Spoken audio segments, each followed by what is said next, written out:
হাতত বলটো লৈ চকু আৰু মুখৰ অগ্নিবৰ্ষাৰ ভংগীমাৰে যেতিয়া তেওঁ বলিং কৰিবলৈ দৌৰ দিয়ে তেতিয়া বহুসংখ্যক বেটছমেনে ভয়ত কম্পমান হয়। টেষ্ট ক্ৰিকেটত এসময়ত ত্ৰাসৰ সৃষ্টি কৰিছিল তেওঁ। বহু উচ্চ স্তৰৰ বেটছমেনো তেওঁৰ দ্ৰুতগতিৰ বলক প্ৰতিহত কৰিব পৰা নাছিল। আৰু তেনে এজন ক্ৰিকেটাৰৰ বিষয়ে কম আজি। যদিহে আপুনি ক্ৰিকেট ভাল পায় তেনেহ'লে এই ভিডিঅ'টোক এটা লাইক কৰক আৰু যদিহে ক'বলৈ বিচৰা ক্ৰিকেটাৰজনক আপুনি হৃদয়ৰ পৰা ভাল পায় তেনেহ'লে এটা কমেণ্ট কৰিবলৈ নাপাহৰিব। সেইজন ক্ৰিকেটাৰৰ নাম হ'ল ডেল ষ্টেইন। বিশ্ব ক্ৰিকেট তথা দক্ষিণ আফ্ৰিকা ক্ৰিকেটৰ সৰ্বকালৰ এজন সৰ্বশ্ৰেষ্ঠ বলাৰ।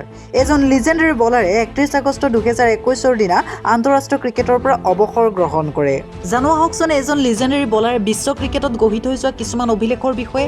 ICC টেষ্ট ৰেংকিঙৰ বলিং কেটেগৰীত ষ্টেইনে 2008 চনৰ পৰা 14 চনলৈ প্ৰায় 263টা সপ্তাহ নিজৰ শীৰ্ষস্থান অক্ষুণ্ণ ৰাখিছিল, যিটো এজন বলাৰৰ ক্ষেত্ৰত টেষ্ট ৰেংকিঙত শীৰ্ষস্থান অক্ষুণ্ণ ৰখা আটাইতকৈ বেছি সময়। ষ্টেইন হৈছে এছিয়াৰ মাটিত সৰ্বাধিক উইকেট দখল কৰা প্ৰায় 92টা উইকেট দখল কৰা বলাৰ।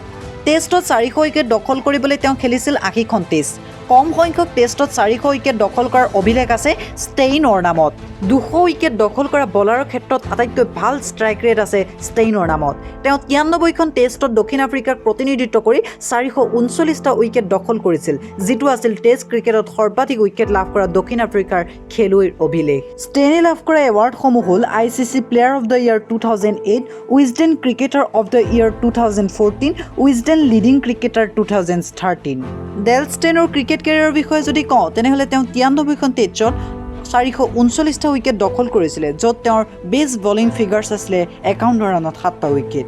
ইয়াৰ বিপৰীতে 125খন ODIত তেওঁ 196টা উইকেট দখল কৰিছিলে, য'ত তেওঁৰ বেষ্ট বলিং ফিগাৰ্ছ আছিলে 39 ৰানত 6টা উইকেট।